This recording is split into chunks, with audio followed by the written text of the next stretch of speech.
l'adore. À travers la plaine charmée, tu scintilles, rien d'impur, ne trouble, dors bien-aimé, tes flots d'azur. Comme une amante gracieuse qui déroule ses cheveux blonds, tu caresses voluptueuse le pied des monts. Sur le sable fin de tes rives, les troupeaux viennent au matin, et, dans les prés que tu ravives, broute le thym. Le genêt d'or et la bruyère forment des festons sur tes bords, que de fleurs aux blanches rivières, et que d'accords. Qui chantera tes paysages, tes grands peupliers frémissants, tes coteaux couverts de feuillages, éblouissants, tes montagnes aux cimes blanches, tierces cramponnant aux rochers, le zou, ni perdu sous les branches, et son clocher. Pour moi, si j'ai fait de l'aurore ma gerbe autour de mon berceau, si maintenant je chante encore comme un oiseau, si j'ai pénétré le mystère des ondes, des monts et des bois, d'or limpide et solitaire, je te le dois. Aussi ton nom, dans mon poème, semble un accord fait pour charmer, et je voudrais, comme je t'aime, te faire aimer.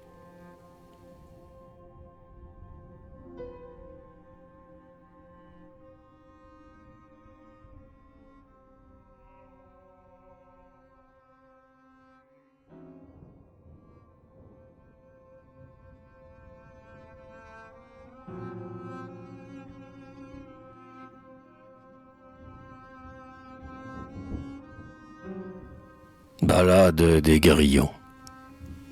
Qu'un plus habile dans ses chants célèbre Hélène et Cléopâtre, ou, par ses drames attachants, attire la foule au théâtre. Qu'un Gilbert ou qu'un Malfilâtre, moins sage que les oisillons, a rimaillé s'opiniâtre. Moi, je chante avec les grillons. Je m'en vais seul, à travers champs, admirant le lointain rougeâtre, sous les feux des soleils couchants, ou bien le ciel rose et bleuâtre, dédaignant la foule idolâtre. Dans le sentier des papillons, amoureux, songeurs ou folâtres, moi, je chante avec les grillons. Les grillons ne sont pas méchants. Ils ont un petit corps grisâtre. Leurs airs sont naïfs et touchants. Blottis sous le gazon verdâtre, ils font des trilles quand le pâtre traverse en chantant les sillons ou s'endorment au coin de l'âtre. Moi, je chante avec les grillons. Ami, ce chant un peu douceâtre ne me vaudra ni médaillon, ni palme, ni coupe d'albâtre. Moi, je chante avec les grillons.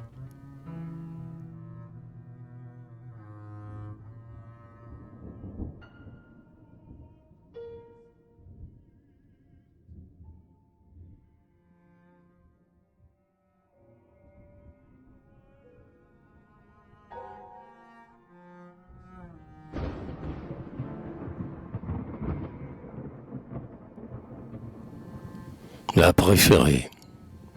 Les rivières s'en vont superbes. Les ruisseaux murmurent au milieu des fleurs et des roseaux. Entre ces bords couverts de champs d'avoine et d'orge, sous les saules se cache et disparaît la morge. Le vousillon léger court dans les prés fleurés, des murs de Châteldon aux frais coteaux dorés. La Durolle, où lit froid et noir, blanche d'écume, mêle ses grondements au bruit clair de l'enclume. La Dolore gémit comme un tendre lignon. Sur les rocs du Cantal se brise la Lagnon.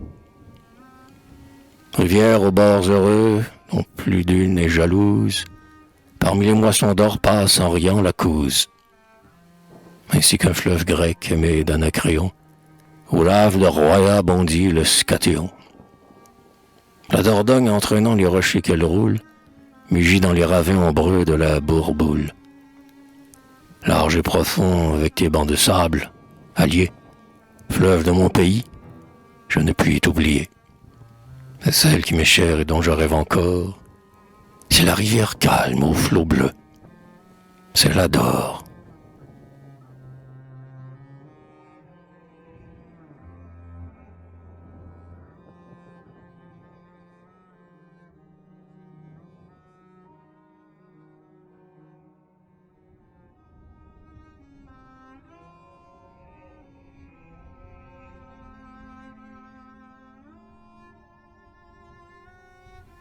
Avril. Avril rit dans les bois. Tout chante. Avril. Avril. L'hiver fuit en portant son sac de feuilles sèches. La vallée a quitté ses airs froids et revêches. Adieu, bourrasque et vent. Bonsoir, pluie et grésil. Tout est en fête, comme après un long exil. Le soleil rajeuni nous crible de ses flèches. Les amandiers sont blancs. Les collines sont fraîches. Les petits oiseaux retrouvent leur babille. La campagne est comme une enfant qui vient de naître. Mais tout à coup le froid reparaît comme un traître. Le ciel reprend le deuil. Est-ce encore l'hiver? Non. Le printemps vainqueur sourit. Le paysage sera plus ravissant. Comme un jeune visage, plus radieux après un souvenir amer.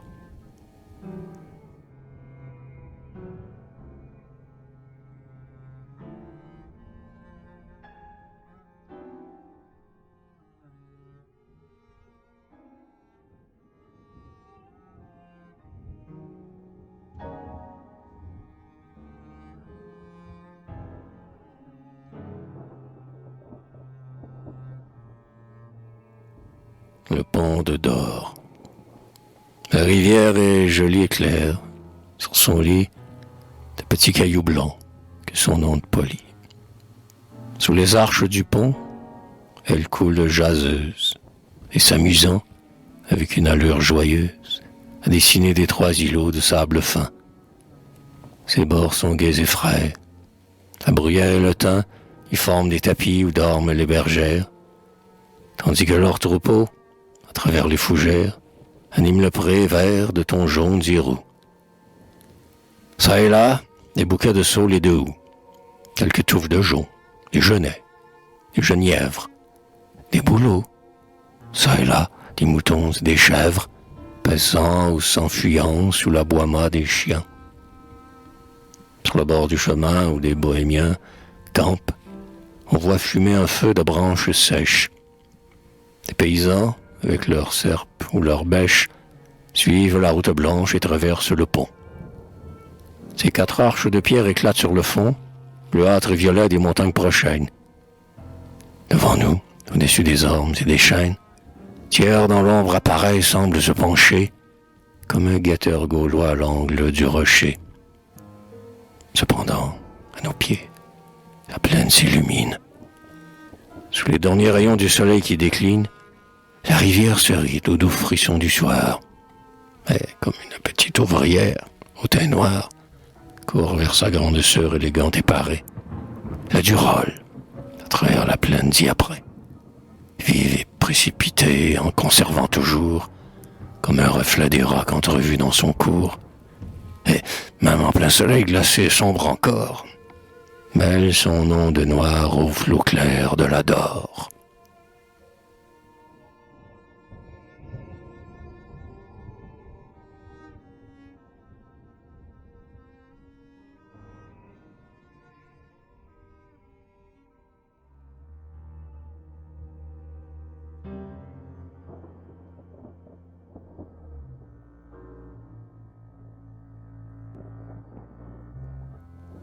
La glaneuse.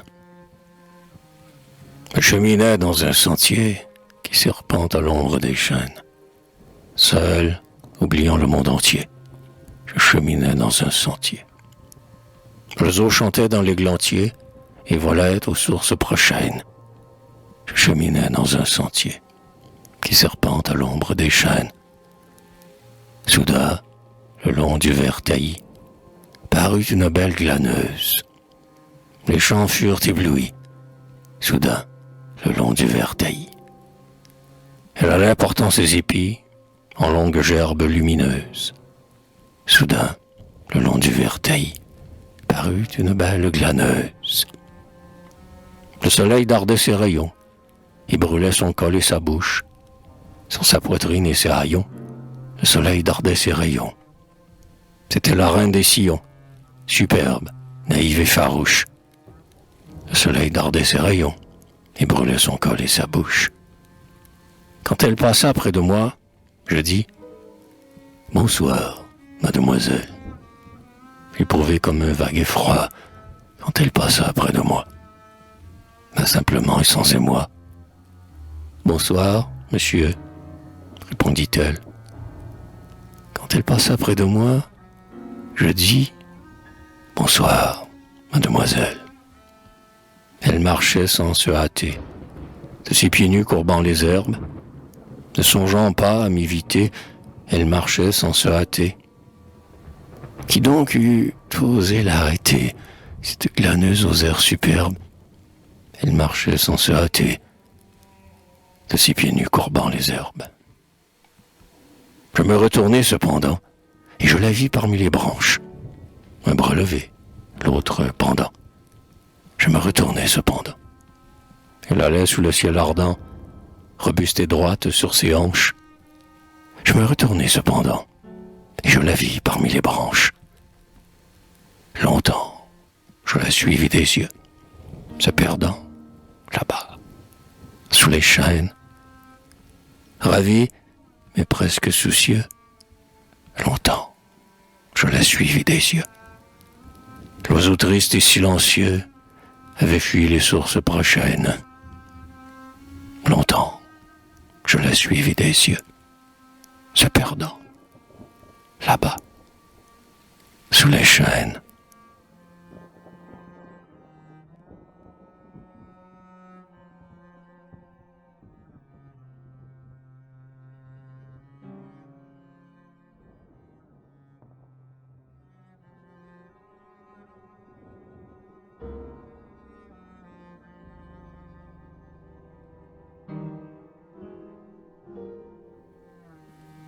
Le bateau de Jose. Pendant que le soleil à l'horizon se couche, dordant ses traits de feu comme un guerrier farouche, l'église, le clocher en pointe, les maisons du village, émergeant parmi les frondaisons, se profilent en noir sur la rouge lumière, au-dessus du coteau qui borde la rivière. Allié large et profond, au clair scintillement, semble dans ces flots bleus rouler des diamants. D'un côté, sur ses bords, les saules et les ondes ourlent d'un vert léger l'or fin des sables jaunes que le soleil mourant crible de ses rayons. De l'autre, c'est la plaine aux arides sillons, couverte de cailloux, nue ainsi qu'une grève. Cheminant, à pas lents, comme le jour s'achève, des paysans portant des bêches ou des faux, des femmes aux pieds nus ployant sous leurs fardeaux, les bergers ramenant les bêtes du pacage viennent prendre le bac pour rentrer au village. Le bateau primitif les attend, amarrés, près des poteaux unis en croix de Saint-André, où la corde noircie, au-dessus de l'eau vive, s'étend, comme un serpent, de l'une à l'autre rive.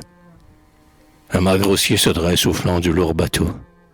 Il s'appuie au cordage, et, reflété par l'eau, un homme est là, debout, une main sur la barre. Mais tous sont embarqués, et des noix à la mare, le passeur gravement donne un coup d'aviron. On entend sa voix rude, où se mêle un juron, et la graisse de radeau glisse le long du câble. Charmant tableau. Les flots, les arbres et le sable étincellent. Le globe énorme du soleil fait bientôt disparaître à l'horizon vermeil. Les vaches, les bœufs passent le long de la nage. Les uns mugissant atteignent le rivage. Les autres, sur les flots, lèvent leurs mufles roux.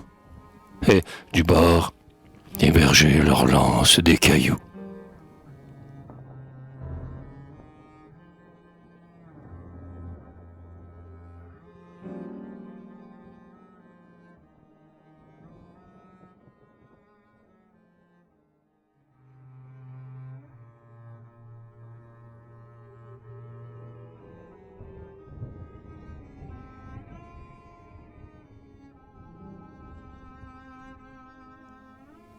Lever de lune.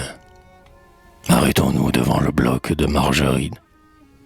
À la chute du jour, la grande masse aride, est morne et ténébreuse, avec ses rochers lourds, ses ravins déchirés et les grondements sourds de son torrent roulant sinistrement dans l'ombre.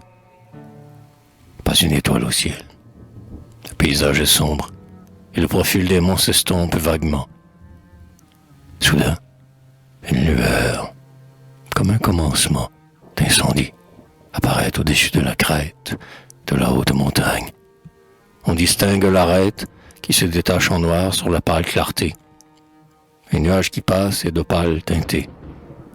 Dans le ciel se répand une blancheur de cierge, et, comme un diamant, un coin de lune émerge.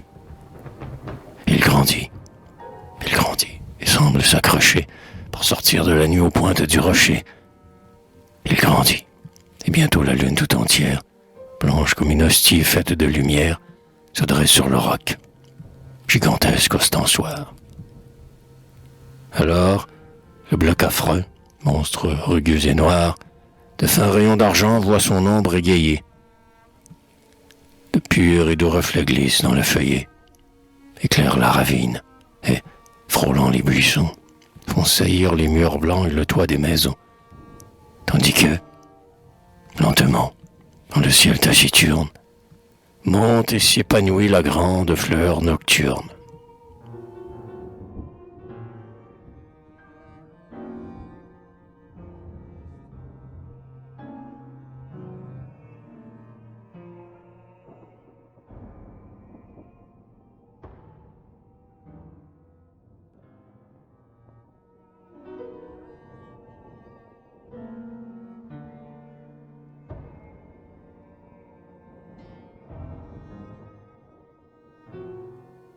La cascade du Quereil. Le vent frôle de son haleine, les pins brûlés par le soleil. Prenons les 3 sentiers qui mènent à la cascade du Quereil. Sous les hêtres, les grandes herbes cachent le pied des arbrisseaux. Les plantes vertes et superbes se dressent le long des ruisseaux. Les bois sont pleins de gentianes, d'anémones, d'œillets plumeux, de liserons, frêles lianes. Nomme-moi la fleur que tu veux. Qui ont le fruit bleu de l'airelle, ou la grappe rouge du houx, et poursuivant la sauterelle, qui voltige et fuit devant nous. Soudain, le ruisseau nous arrête, mais il est déjà traversé sur un arbre que la tempête, exprès pour nous renverser.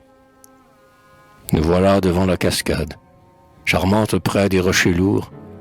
C'est comme une brillante arcade, immobile et fuyant toujours. Les sapins noirs, les chênes sombres, se raniment à sa fraîcheur. Ils l'entourent et, sous leurs ombres, éclate encore mieux sa blancheur.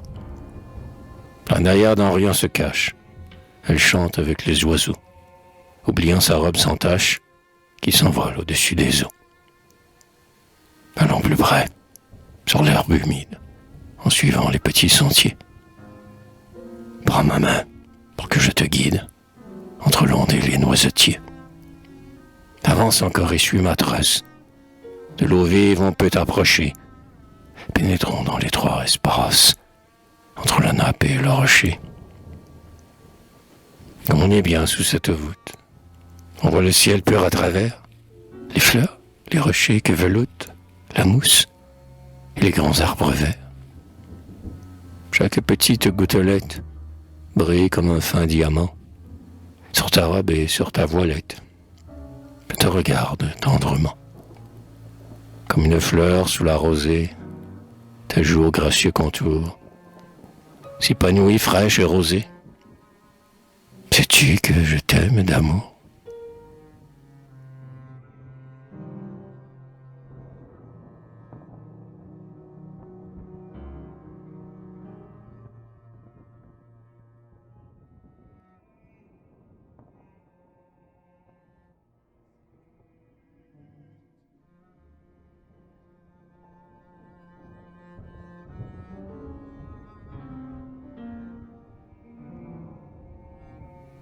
La croix de fer.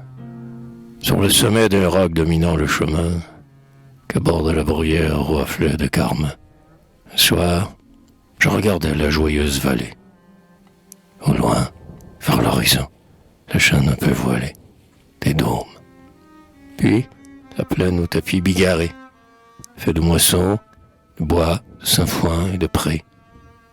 À mes pieds, les coteaux riants, où les grands ormes se dressent frissonnants sous les roches énormes, les pentes de gazon, les champs de genêts d'or, et pour rendre plus gai ce merveilleux décor, la fauvette lançant sa note fraîche et douce, et le clair ruisselet qui bruit dans la mousse. Quand je vis, près de moi, la simple croix de fer, rappelant qu'en ce lieu, seul, au fort de l'hiver, abandonné, perdu, sans rien qui le protège, un voyageur est mort, enfoui sous la neige. Un pâtre, à mes côtés, sifflait une chanson, et je sentis en moi courir comme un frisson.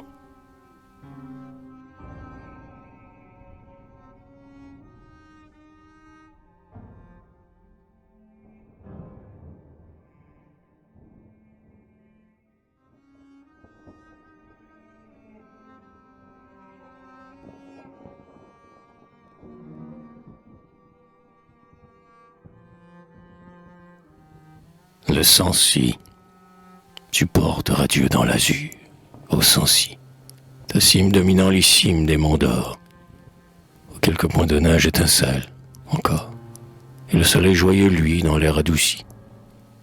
Comme un front rayonnant que voile le noir souci, soudain le ciel se ride et puis se décolore, l'éclair brille suivi d'un grondement sonore, tout devient sombre et noir sous le ciel obscurci. Mais toi, Sancy, debout au-dessus des vallées, des torrents, des grands lacs, des roches désolées, tu te dresses toujours majestueusement, insensible aux fureurs de la foudre qui roule, avec un formidable et sourd rugissement, tel le front du poète au-dessus de la foule.